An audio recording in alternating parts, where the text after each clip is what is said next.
Makina e vrasësve të babait të Roan Brahimit u vodh në Peqin një muaj më parë. U qellua teksa shkruante në telefon në lokal ishte edhe gruaja e tij. Makina tip Land Rover e autorëve të grabitjes së Gjovalim Prendit, e cila u gjetë djegur në fshatin Gjorm të Kurbinit, ka rezultuar e vjedhur në Peqin në 13 mars të këtij viti.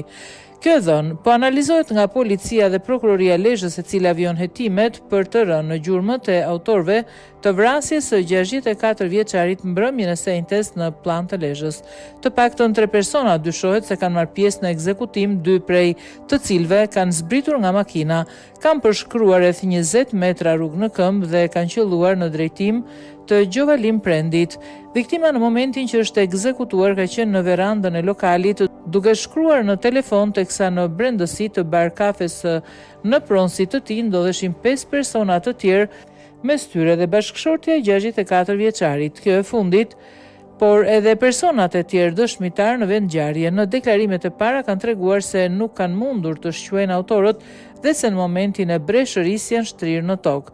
Gjovalim Prendi ishte babai i Sidorel Prendit, i ekzekutuar në 9 maj 2024 në Athinë të Greqisë.